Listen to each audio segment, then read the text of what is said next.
ভাঙ্গা সাইকেল থেকে শুরু করে আজ লাখ টাকার ব্যবসায় সাফল্যের একটি অনুপ্রেরণামূলক গল্প। হ্যালো বন্ধুরা, কেমন আছো সবাই? নতুন আরও একটি অনুপ্রেরণামূলক গল্প নিয়ে হাজির হলাম তোমাদের মাঝে। আশা করি তোমাদের ভালো লাগবে। রহিম তখন সবে কৈশোর পেরিয়েছে। গ্রামের ছেলে, অভাবের সংসার, বাবার সামান্য জমিতে যা ফসল হয় তাতে টেনেটুনে সংসার চলে। রহিমের বড় স্বপ্ন ছিল নিজের পায়ে দাঁড়ানোর, একটা ভালো জীবন পাওয়ার, কিন্তু অভাব যেন পিছু ছাড়ছিল না। একদিন গ্রামের পাশে পুরনো একটি ভাঙা সাইকেল পড়ে থাকতে দেখল রহিম। সাইকেলটার সামনের চাকাটা ভাঙা, ক্যারিয়ারটা মরিচা ধরা, আর রংটাও প্রায় উঠে গেছে। অন্য ছেলেরা ওটা দেখে হেসেছিল, এই জান দিয়ে কি হবে। কিন্তু রহিমের মনে অন্য চিন্তা। সে বাবাকে গিয়ে বলল সাইকেলটা আনার কথা। বাবা প্রথমে রাজি না হলেও ছেলের আগ্রহ দেখে আর ফেরাতে পারলেন না। ভাঙা সাইকেলটা এল রহিমের উঠোনে। এরপর শুরু হলো রহিমের আসল যুদ্ধ। দিনের পর দিন, রাতের পর রাত সে সেই ভাঙা সাইকেলটাকে ঠিক করার চেষ্টা করতে লাগলো। পুরনো যন্ত্রাংশ জোগাড় করলো, বন্ধুদের কাছ থেকে সামান্য সাহায্য নিল, নিজের সামান্য জমানো টাকা দিয়ে ভাঙা চাকা আর কিছু প্রয়োজনীয় জিনিস কিনল।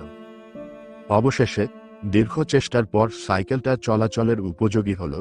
হয়তো নতুন সাইকেলের মতো মসৃণ ছিল না, তবে ওটা ছিল রহিমের নিজের হাতে গড়া, তার স্বপ্নের প্রতীক। সাইকেলটা তৈরি হওয়ার পর রহিম ভাবল, এবার কি করা যায়। তার গ্রামে তেমন কোনো কাজের সুযোগ ছিল না। তখন তার মনে এলো গ্রামের পাশে ছোট্ট শহরে যাতায়াতের কষ্টের কথা। অনেকেই হেঁটে শহরে যেত বা বেশি ভাড়া দিয়ে ভ্যানগাড়ি নিত। রহিম সাহস করে তার পুরনো সাইকেলটা নিয়ে শহরের দিকে রওনা হলো। প্রথমে একটু ভয় লাগছিল, যদি কেউ হাসে বা খারাপ কিছু বলে, কিন্তু তার চোখে ছিল অন্যরকম জেদ। শহরে পৌঁছে রহিম বিভিন্ন দোকানে কাজ খুঁজতে লাগল, কিন্তু লেখাপড়া না থাকায় ভালো কোনো কাজ পেল না। তখন তার মনে পড়ল সেই সাইকেলের কথা। সে ভাবল, কেন না আমি সাইকেলে করে মানুষের জিনিসপত্র আনা নেওয়ার কাজ করি। যেমন ভাবা তেমন কাজ। শহরের বাজারে গিয়ে রহিম হাঁক ছাড়তে শুরু করল। কারো কিছু আনা নেওয়া করার থাকলে বলতে পারেন, আমি সাইকেলে করে পৌঁছে দেব। প্রথম দিকে তেমন সাড়া না পেলেও ধীরে ধীরে মানুষজন তাকে ডাকতে শুরু করল। কম ভাড়ায় দ্রুত জিনিস পৌঁছে দেওয়ায় তার সুনাম ছড়াতে লাগল। বাজারের ব্যবসায়ীরা, ছোট দোকানদাররা সবাই রহিমকে চিনতে শুরু করল। কঠোর পরিশ্রম আর সততার জোরে রহিমের কাজ বাড়তে লাগল। ভাঙা সাইকেলটা তখন তার রোজগারের একমাত্র সম্বল।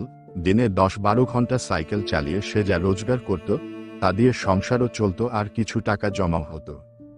একদিন রহিম দেখল, বাজারে আরও কিছু লোক সাইকেলে করে মাল আনা নেওয়ার কাজ করছে। প্রতিযোগিতা বাড়ছে। তখন তার মাথায় নতুন বুদ্ধি এলো, কেননা আরও কয়েকটা সাইকেল কিনে লোক নিয়োগ করা যায়। যেমন ভাবা তেমন কাজ। জমানো টাকা দিয়ে সে আরও 2টো পুরনো সাইকেল কিনল এবং 2জন বেকার যুবককে কাজে লাগালো। ধীরে ধীরে তার সাইকেল ডেলিভারি সার্ভিস ছোটখাটো একটা ব্যবসায় রূপ নিল। এরপর রহিম আরও একটু সাহস দেখালো। সে একটা ছোট দোকান ভাড়া নিল এবং সেখানে সাইকেল মেরামতের কাজ শুরু করল। পুরনো সাইকেল সারানো আর বিক্রি করার পাশাপাশি তার ডেলিভারি সার্ভিসও চলতে থাকল। সময়ের সাথে সাথে রহিমের ব্যবসা বাড়তে লাগল।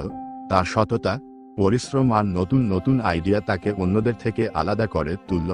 একসময় সে পুরনো সাইকেলের ব্যবসা ছেড়ে নতুন সাইকেল বিক্রি করা শুরু করল। এরপর অটোমোবাইল ইঞ্জিন মেকানিক্সের ওপর একটা কোর্সও করল।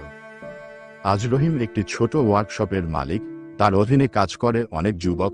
সেই ভাঙা সাইকেলটা এখন তার অফিসে স্মৃতি হিসেবে রাখা আছে। কে বলবে, সেই ভাঙা সাইকেলটা একদিন একটা মানুষের জীবনের মোড় ঘুরিয়ে দেবে। রহিম আজ শুধু নিজের ভাগ্যই বদলায়নি, আরও অনেক মানুষের কর্মসংস্থান তৈরি করেছে।